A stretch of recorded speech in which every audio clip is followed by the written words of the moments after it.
Does pattern terminology confuse you?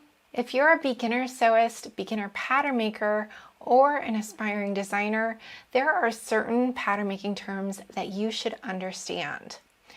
In this video, we're not only going to discuss what those terms are, but I'm also going to be sharing with you the main concept in executing those terms in pattern making. There is a free download worksheet that goes along with this video. You can click the link in the description below and take notes as we go. An important term that you should know about is a sloper. This is a sloper that I made with my moulage from the online course that I teach, making a moulage and a sloper. And you can see that this is a very basic style with what's called darts. These darts protrude to areas on the body that stick out. We utilize the sloper to create any style pattern that has the same type of silhouette. We can also utilize it in pattern making to create different silhouettes. A sloper can also be referred to as a block or base pattern. There can be slopers for different types of garments. Besides tops, you might have skirts, pants, jackets, blazers, and so forth. So at the end, a company who is making many different styles will have a huge library of different slopers. As a designer, how can you use the sloper? Well, a great way to use the sloper is to use what's called design tape.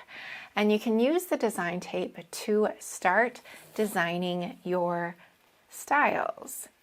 You can draw in different necklines and different design lines and imagine how the style would look. It's really fun to get into this creative process and design in this method. Now I want to show you what this sloper looks like as a paper pattern. This is a visual of what a bodice sloper looks like.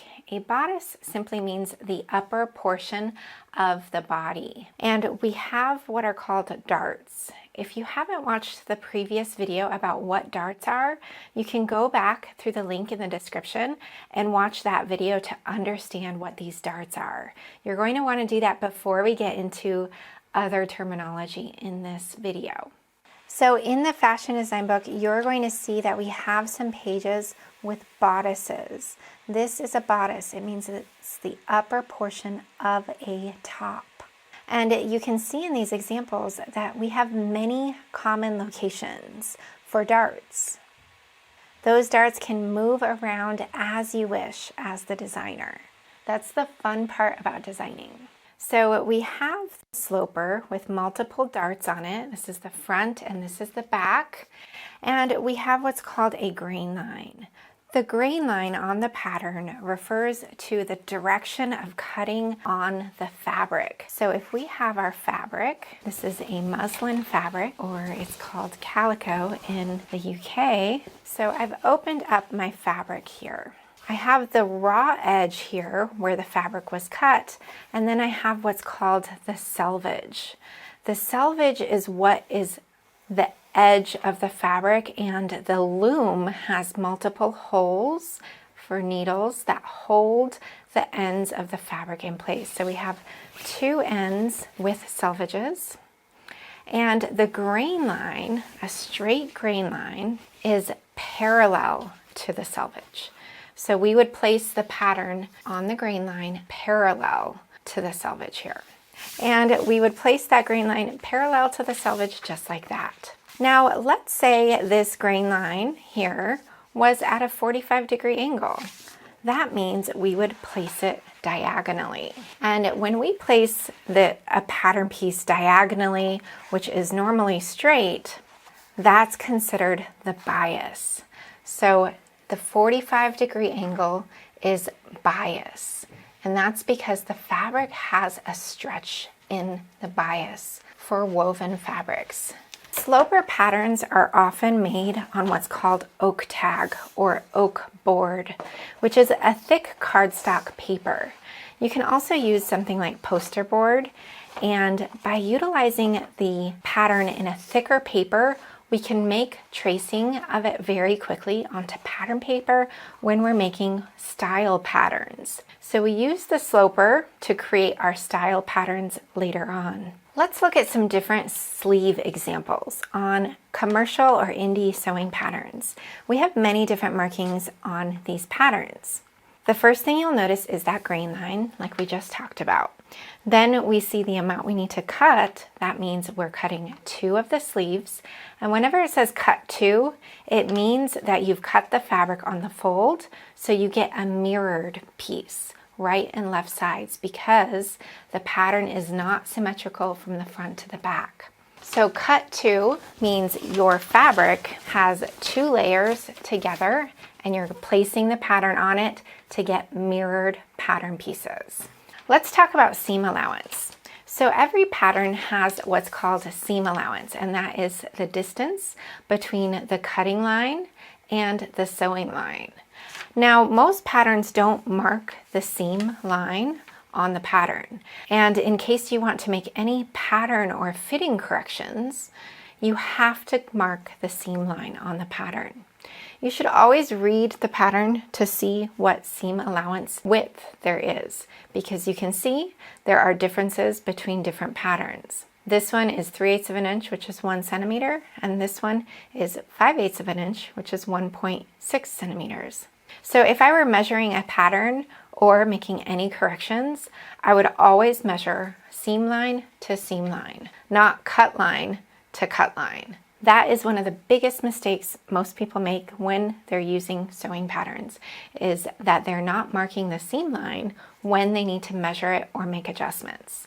Generally, it's not needed to mark the seam line unless you're going to be measuring it or making adjustments. The next thing you'll notice are notches. So we have different shapes of notches based on different companies. So these notches are little cuts that you'll make in the fabric in the seam allowance area, and that is to help align different seams. So the notch that's in this area here will align to the armhole of the body. So regardless of the shape of the notch, this is really up to you on how you like to cut the notch.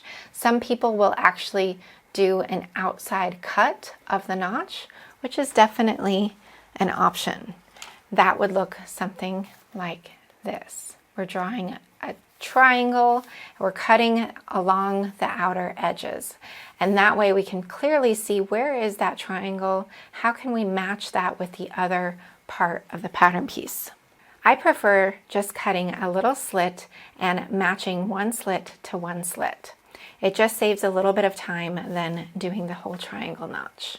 On this example, you can see that we have a straight line and arrows going to that front.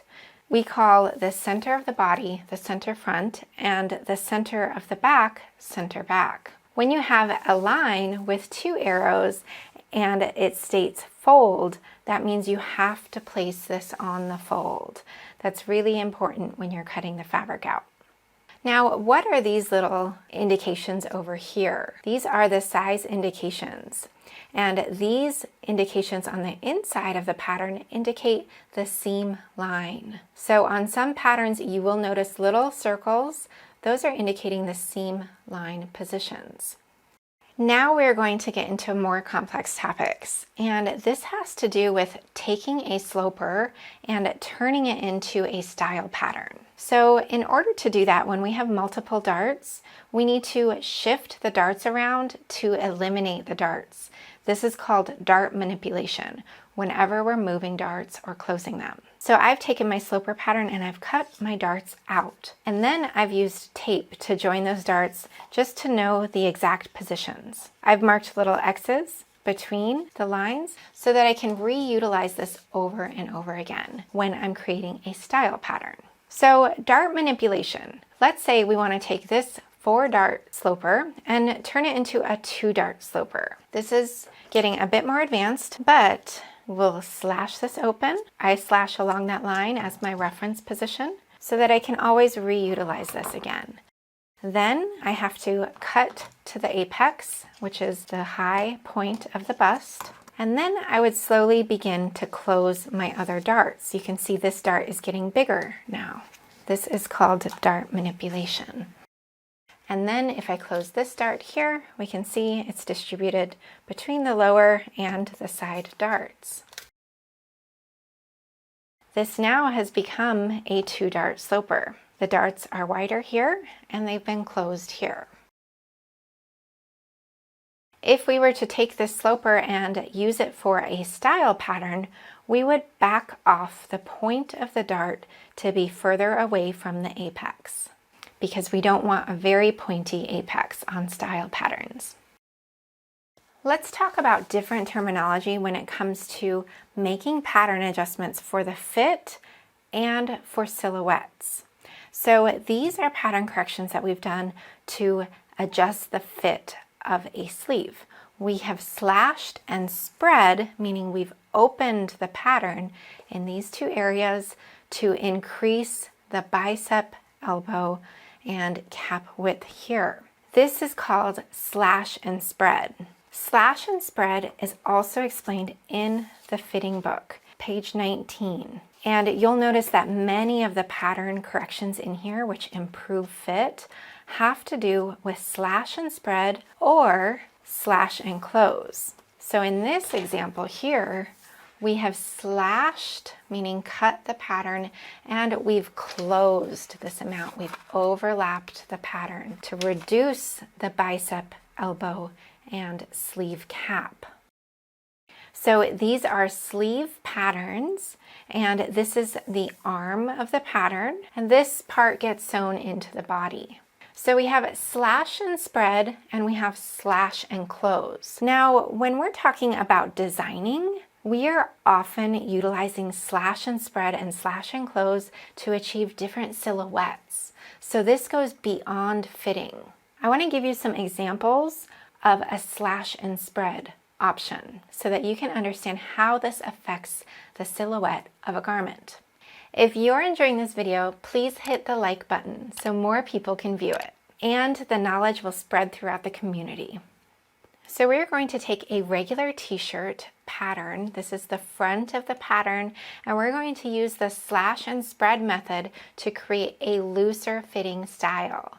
It's still going to be nice and fitted in the upper portion, but we'll make it bigger in the lower portion, slightly A-lined, to give it a different silhouette. So we're going to draw different lines going upward toward the upper body. This is the shoulder seam up here, and this is the armhole. Drawing 3 different lines. The exact location doesn't really matter. Then we're going to be cutting up. This is called slashing. We would be always cutting to the seam line, not to the cut line of the pattern. Then we're going to make what's called a pivot point. So I have to slash down toward that point where I stopped cutting. We're going to leave just a tiny bit of paper there to create a pivot point. So you can see here that we can slash and spread to create a bigger silhouette in this portion. Okay, so now we can place another piece of paper underneath, and we are going to spread the pattern, allowing that pivot point to do its magic, and then we tape the pattern down to the new piece of paper. And you could definitely measure each position, but it doesn't always have to be the same amount that you slash open. So this is the concept that we are creating a totally different silhouette with the slash and spread option. A silhouette like this, I would probably want to add a little bit to the waist because this is a bit more fitted and this is a bit more flared, so to say. So if we don't want it to be so curved right there, we could also fill in and add a little bit there. Or it could have a nice silhouette to have a slight reduction there or indentation at the waist. So this is an example of slash and spread going from a regular pattern, going bigger, and to do a slash and close, generally we don't do that so much for silhouettes because we're always starting from a more standard style. And Usually those standard styles are slopers, and the sloper has the minimum amount of wearing ease in it, which I talk about in many other videos. And if you're curious about wearing ease, you can look at my channel for those. In case you would like more pattern making terminology, you can find it in the beginning of the fitting book. We have many more terms that we use in pattern making, and the tools and supplies used, as well as different types of topics. Different parts of the patterns are called out, and so forth. Now, this is not a pattern drafting book. This is a pattern correction book. It's used to correct the fit of the garments. I hope you're enjoying this series of all the videos linked through the fashion design book with the QR codes. It is such a fun series to go along with you. I'm really enjoying this process, and I hope you are too. In case you don't have the fashion design book, you can find it through the link in the description below. It's also on Amazon and most online book retail stores. I'm Gina Renee, and I teach online pattern making and design courses so that you can design and sew clothes you love that fit. If you've enjoyed today's video, please like it and subscribe, and I'll see you in the next one.